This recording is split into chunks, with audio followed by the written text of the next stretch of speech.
Hi, welcome to the Recovery Daily Podcast. I'm your host, Rachel Miller, and I'm a stroke survivor and grateful recovering alcoholic. And it just crossed my mind, am I supposed to be saying I'm your hostess?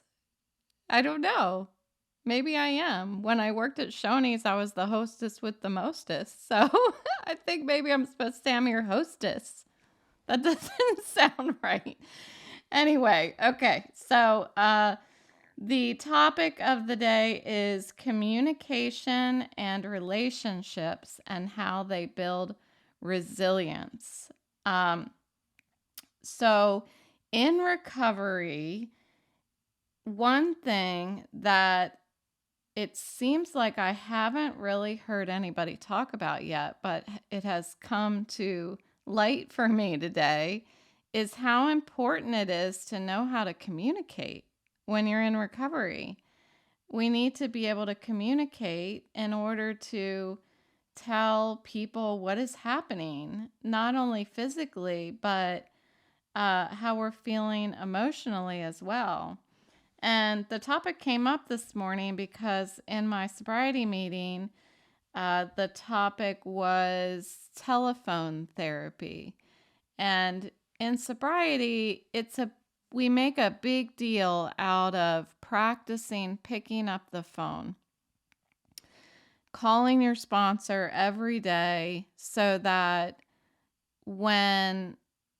we kind of build that muscle memory so that when the time may come that you have a craving for alcohol, then it's a natural reaction to pick up the phone and call your sponsor or call anybody in the fellowship.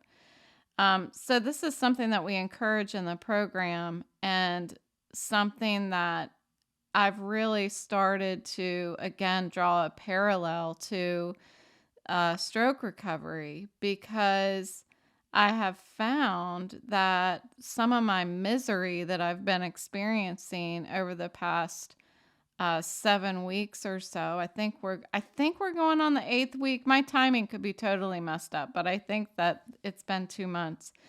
And over the first 2 months, I've had a lot of people reaching out to me, but I wasn't being as open to receiving all of that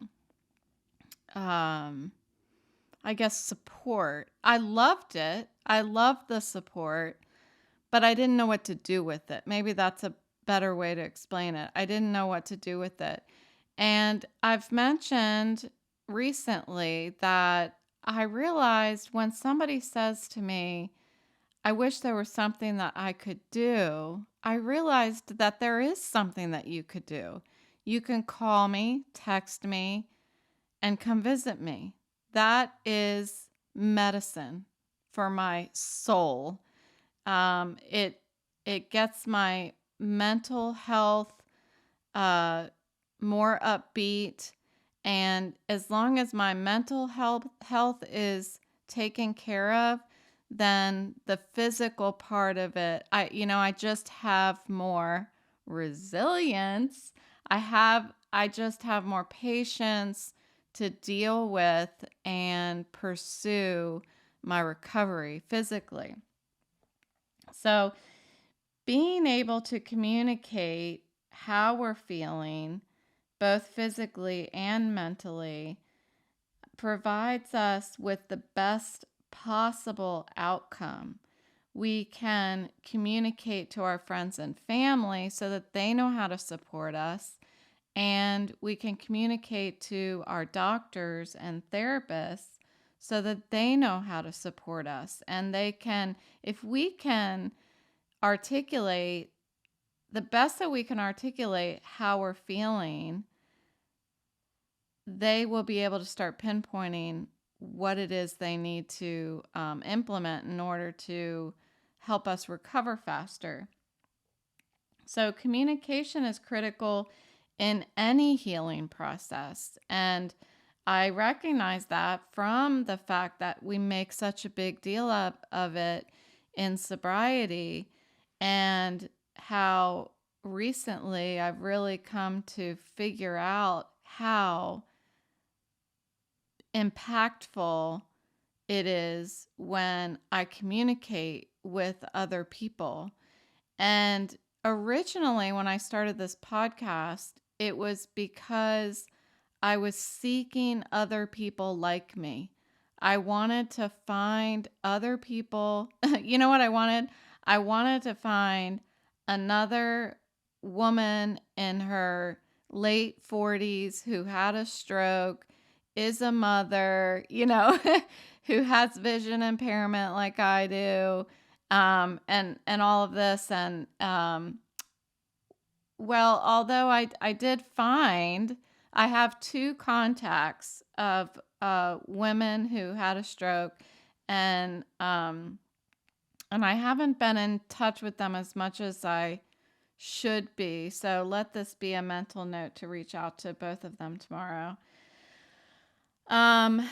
What I've found that this has given me the opportunity to have this feeling that I'm helping other people. So I'm not so focused inward, and I'm more focusing outward and trying to share my experience, strength, and hope to help the next person, whether they're in recovery in alcohol from alcoholism, or a stroke, or anything else.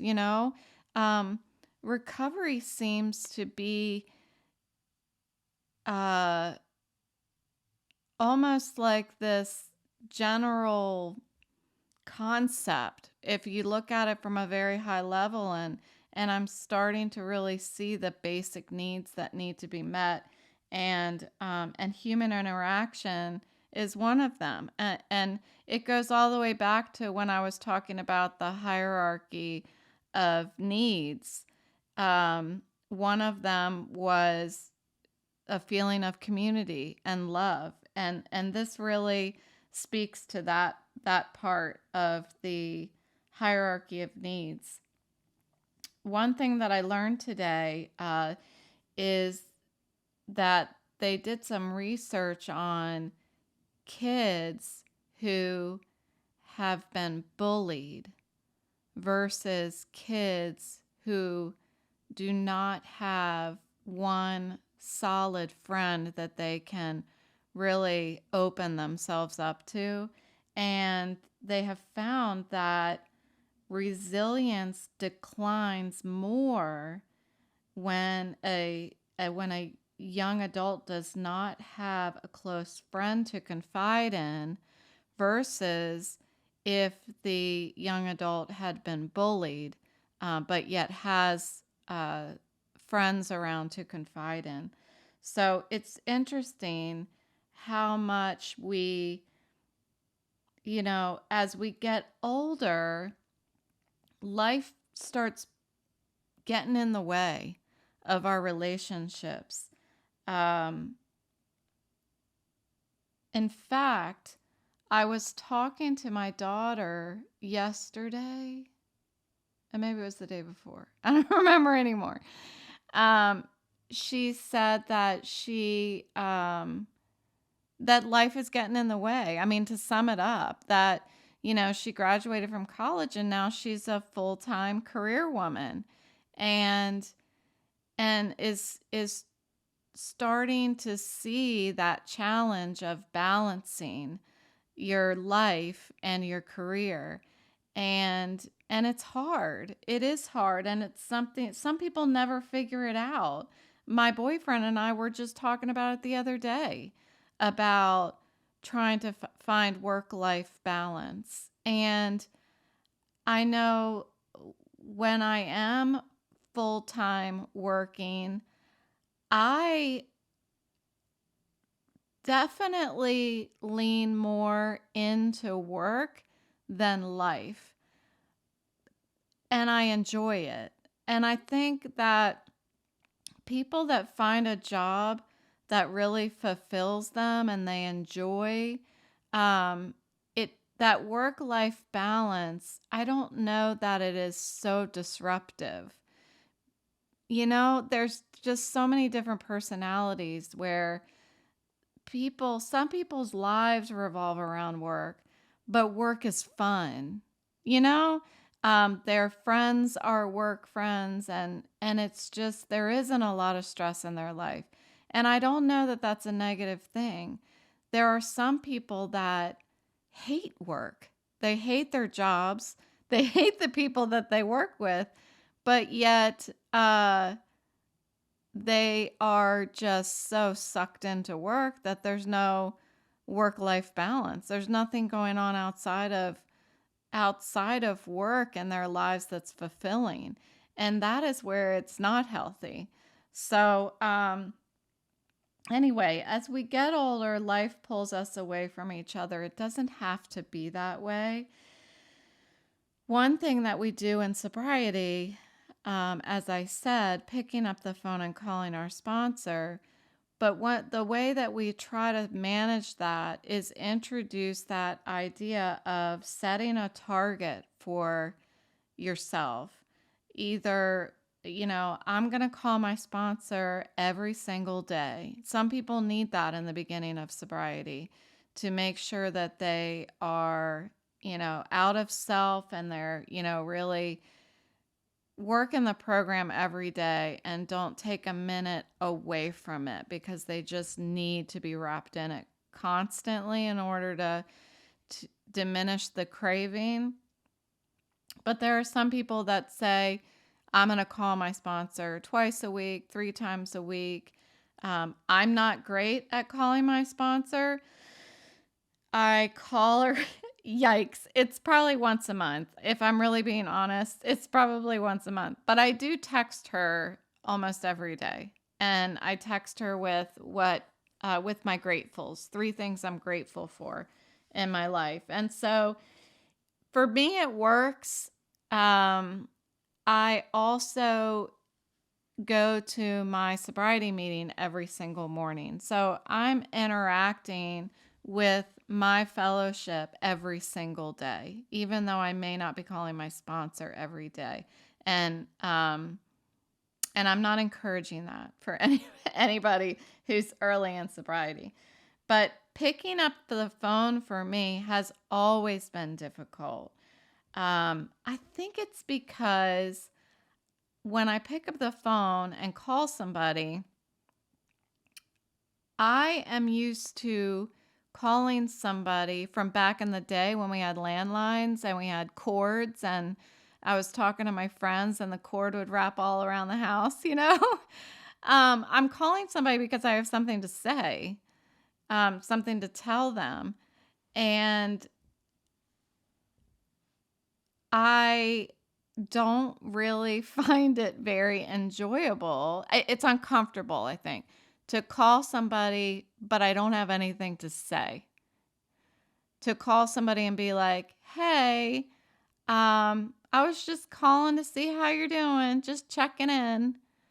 And, I'm just it makes me feel vulnerable.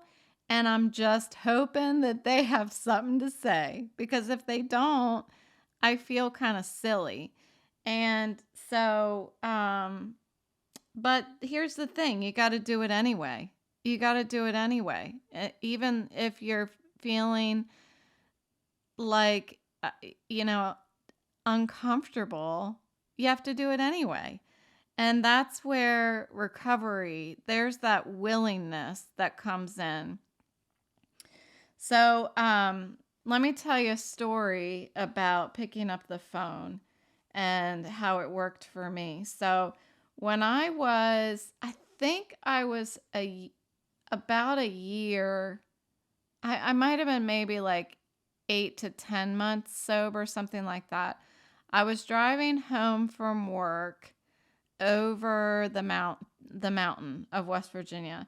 So I was driving home on Route 9, and Route 9 has this gas station at the top of it. And that was a location where I would buy wine because I didn't know anybody there. So if I were to want to relapse, I would stop there. And so I was driving home. I was feeling icky. I was feeling stressed. I was feeling like I might want to drink.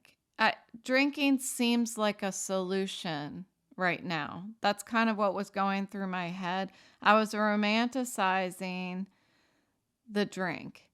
And so I thought, okay, this is what I'm supposed to do. I'm supposed to pick up the phone. So I started calling. I called one person and it went to voicemail.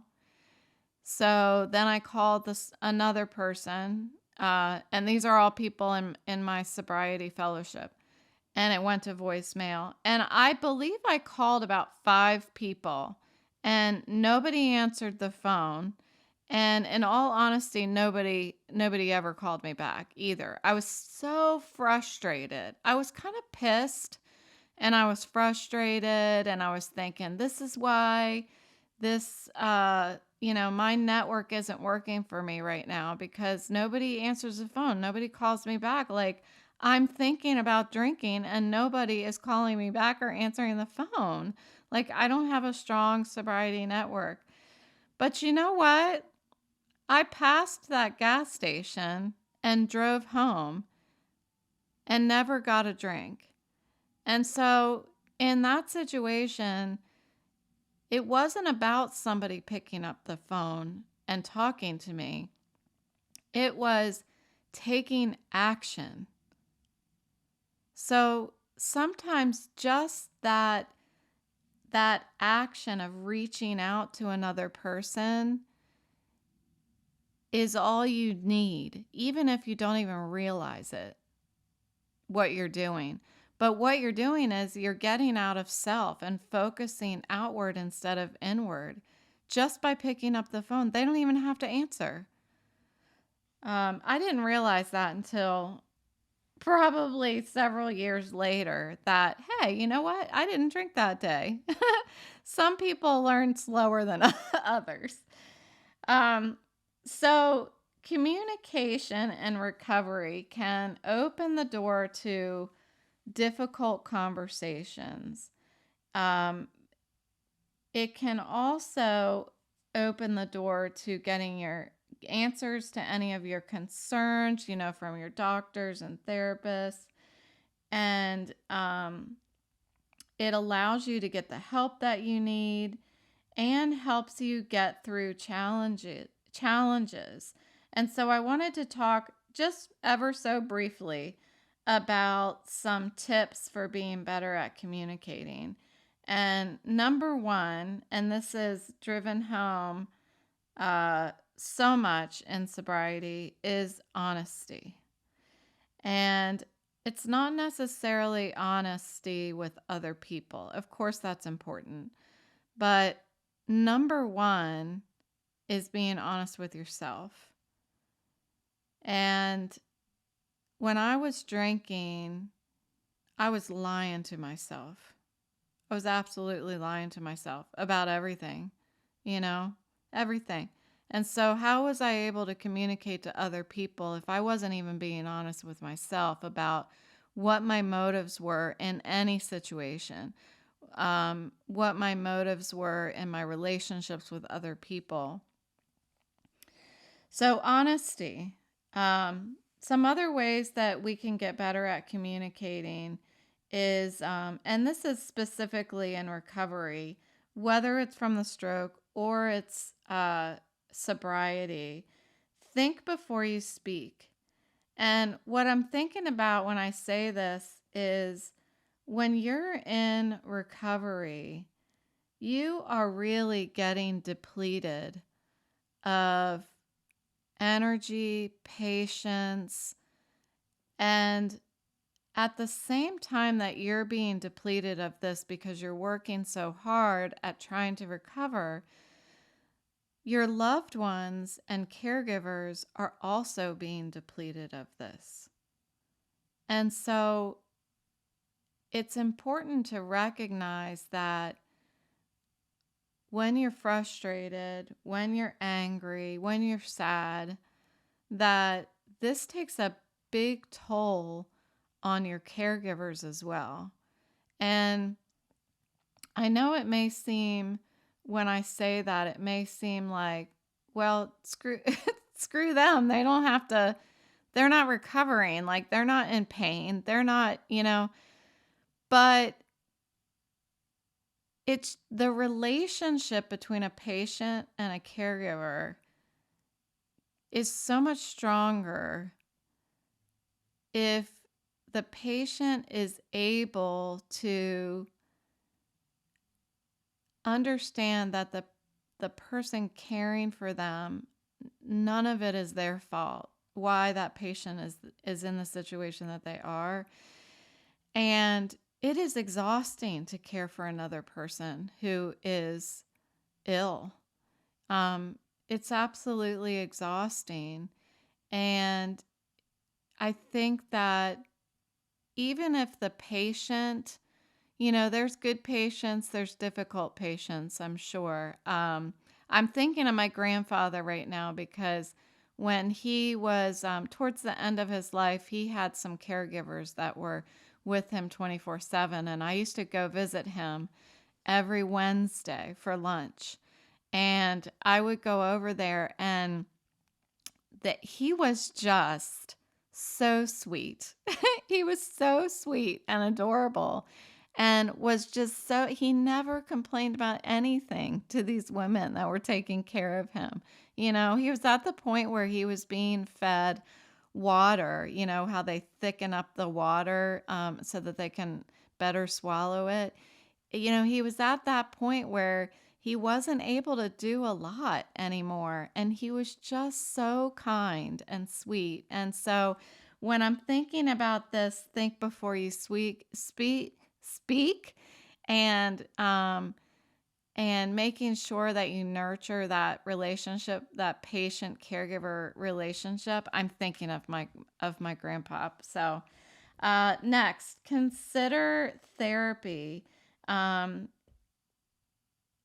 There's a lot that we're holding on to, so much that I have a podcast episode about it every day. There's so much going on, I think, in somebody's feelings, thoughts, emotions, all that stuff in recovery. And it's important to consider therapy. And not necessarily just lean on your friends and family, but sometimes a professional is what you need. Speak up. Don't stuff your feelings. We don't want them to go down in your dark place. Have, again, empathy for others, empathy for your caregivers. And it's important to maintain communication so that it's easier to communicate when things get tough. And that goes back to the train yourself to pick up the phone. Try to think of some sort of reasonable, maintainable cadence to pick up the phone and call somebody. You don't have to call the same person every day. Call somebody, call somebody once a day and just talk. So I have found this to be really helpful. And even though I may have not picked up the phone on the regular throughout my sobriety, I found other ways to make sure that I was communicating with people on the regular. And that mostly is going to meetings. And more so now that I'm on Zoom, I go every single day. So interacting with my fellow travelers is really healing for me. And so much that I learned how to, I've talked about, use the accessibility feature on my phone so that I can continue to stay in contact, so that I can text and call people, and so that I can get on Zoom, and so that I can do this podcast. It's just willingness. I've figured out a way. The first thing I did, I was 2 days after making the decision that I had to walk away from work temporarily. I reached out to my brother and said, "Can you create a podcast account for me?" because I knew immediately I had got to find a way to get this stuff out of me and not hold on to it.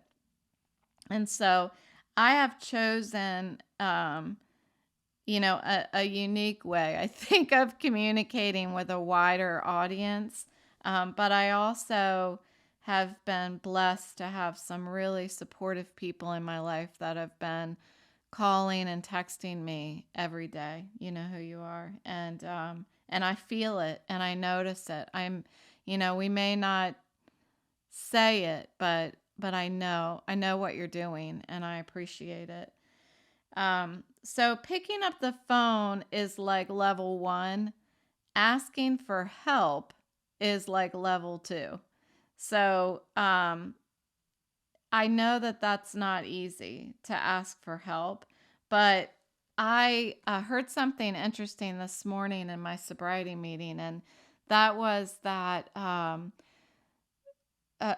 gentleman said, even if you're early in sobriety and you've been told to pick up the phone to call your sponsor, think of it from this perspective. Instead of saying, I'm picking up the phone to tell my sponsor that I'm okay, but I don't really know what to say, instead think of it the other way. I'm picking up the phone to check on my sponsor. Because no matter how long somebody has been in sobriety, they are just as far away from a drink as you are, because recovery is daily. So we're affected by each other, us humans, and I think that we forget about that. I think on a day-to-day basis, we interact with each other, we get pissed at each other, we love each other, but really stepping back and looking at how we are able to respond to others. If we watch another person coping with a crisis, we learn from them. We learn how that person adapts to a crisis, what resilience looks like in their life. And we can provide that same demonstration to other people. And by helping other people, we can feel more connected and competent. So when I think of that, I think about how much this podcast has just helped me feel more competent, feel like, you know what, I've done this recovery thing before. I have something to share. And the more that I'm able to talk about it, all of these little topics, the more I'm able to talk about it, the more competent I feel. Because when I had to step away from work, I felt like, what is my purpose? I was just talking to my friend today. I'm like, I said, yeah, I just woke up from my nap. And she was like, I can't believe you're doing the same thing every day. And I said, well, I have to have some kind of schedule, or I'm going to end up like walking aimlessly around my house, which I was doing that for a while before I had that episode where I needed to create my own schedule. And so by doing these things and sharing about it, I feel like I have a purpose. So even small, simple gestures of reaching out to people, calling somebody and being like, hey, how's work going? Most often, if you know what's going on in the other people's lives, if you are able to remove yourself from being so focused on your own recovery and think for a minute about somebody in your life who may have a challenge, big or small. It doesn't have to be um, equatable to, or comparable, whatever the word is, to what you're going through. Um, but just anything, think of one person around you that has a challenge or has something fantastic that has happened to them. Call them and say, hey, how's it going? And just let them talk. That is the easiest way to be of service to others, is to just pick up the phone and let somebody talk to you, because most likely, you know, they are dealing with the same thing, and maybe they don't know how to get out of self. So they'll learn from you. We're all learning from each other. So when I can listen to other people, my concerns are less overwhelming, and I start feeling a little more optimistic. Um, Helping somebody else helps me. It helps me face my own challenges with greater confidence. I can get off the phone with somebody that I just listened to and gave a word of encouragement. And when I get off the phone, it's magical. I don't know. It's magical. I feel a little more confident. So I was looking up what are some of the qualities of resilient people. And this is what I learned. Resilient people are more aware, have more self-control, they are problem-solving people, and they provide social support.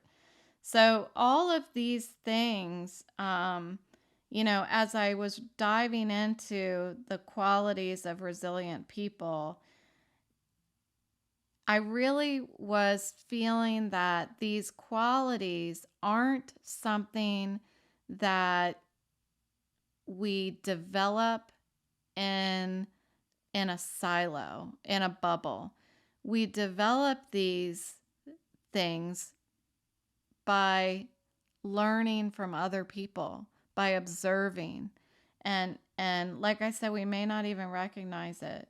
So resilient people understand that life is full of challenges, and they have here's the word, willingness to bend with challenges. And resilient people get stronger through difficulties. When I was drinking, every difficulty that I faced made me weaker, made me more discouraged, made me more anxious, depressed, fearful. When I was drinking, I was not resilient. I was dying. And today, after I've put down the drink and I've practiced all of these principles, I've developed resilience. And I only realized that by reading these characteristics of resilient people. So here are the 5 basic characteristics of resilient people that I found. So number 1, and some of these I just mentioned, they have problem-solving skills. So I'm going to think about how these 5 basic characteristics are ones that we learn from each other as a society of human beings. Problem-solving skills. It makes me think of, personally, it makes me think of when I was in college and I was a math major, and my last year of when I was taking Calculus 4 and Calculus 5, so the last 2 semesters of being a math major, all of our homework and tests were completed in a group. We were not dependent on ourselves to problem solve. And what that taught me was that I don't have to figure anything out on my own. It was really quite brilliant, I think, to have been introduced to that concept early on in my life, because I learned that I don't have to figure it out on my own. I don't have to figure anything out on my own. I get to um, I get to lean on the people around me. That doesn't mean that I shouldn't put forth the energy to try to figure things out to a certain extent.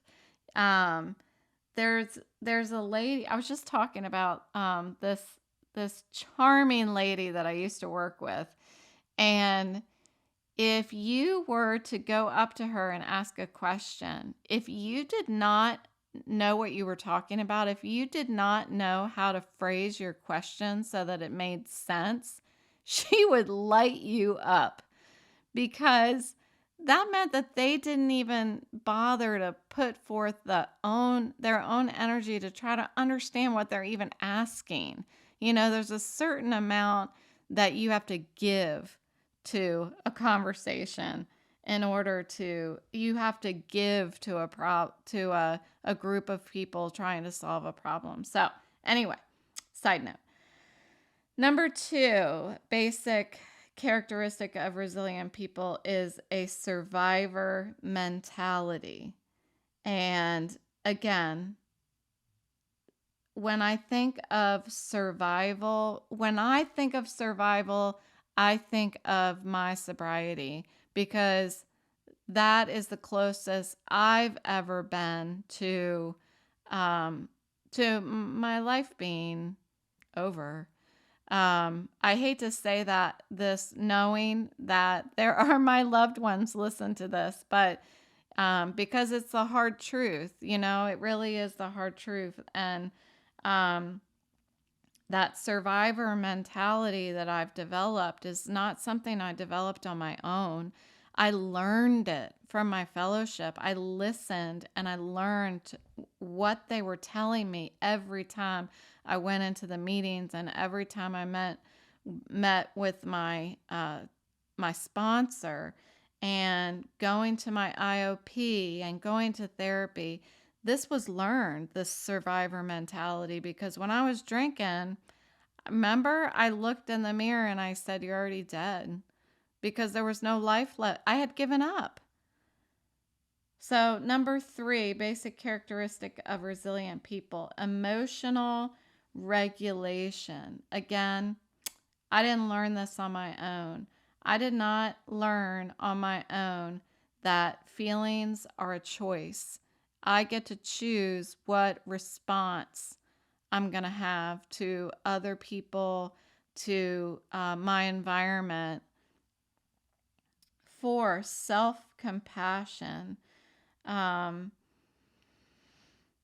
when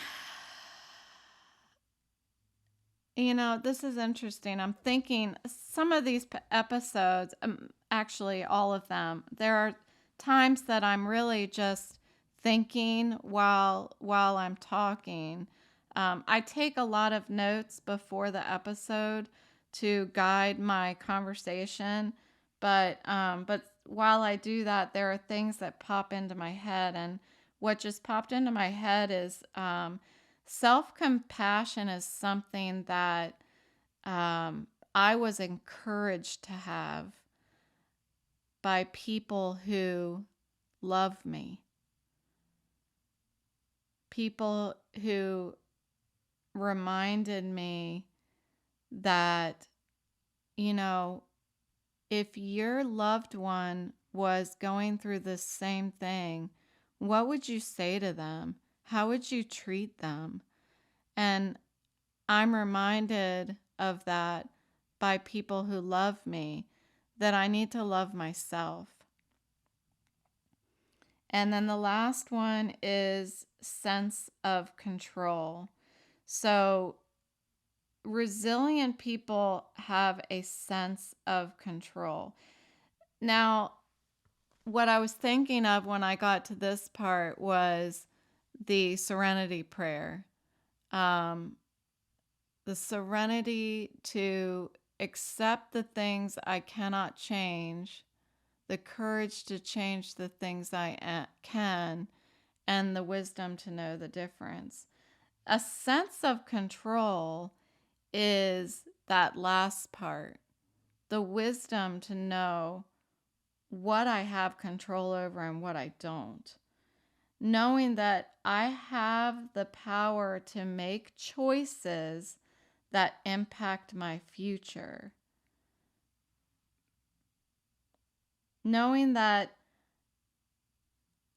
I can stay away from having this tunnel vision where I'm just focused on what's wrong with me, having that tunnel vision goes away, and I'm more open to seeking joy, seeking opportunities for how I can get better in recovery. And I can't do that in a silo. Like, I can't do that in a bubble by myself. I need other people.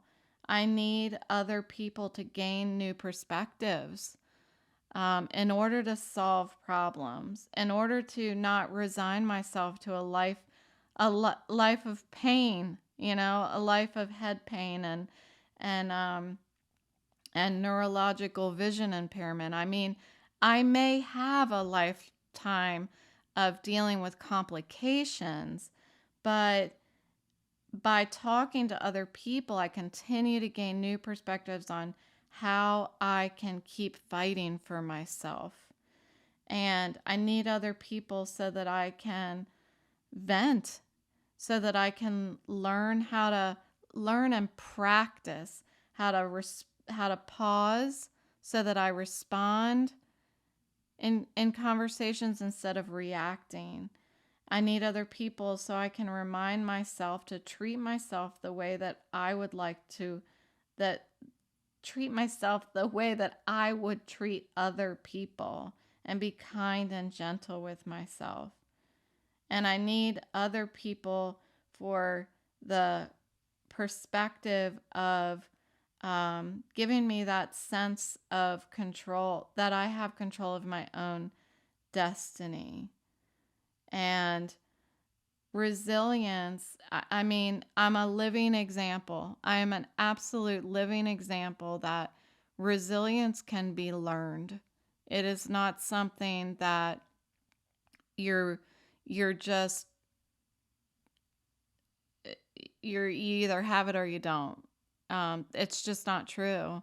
But I truly believe that you have to have the willingness to reach out to other people, and together we learn from each other, and as a group we become more resilient, as a fellowship.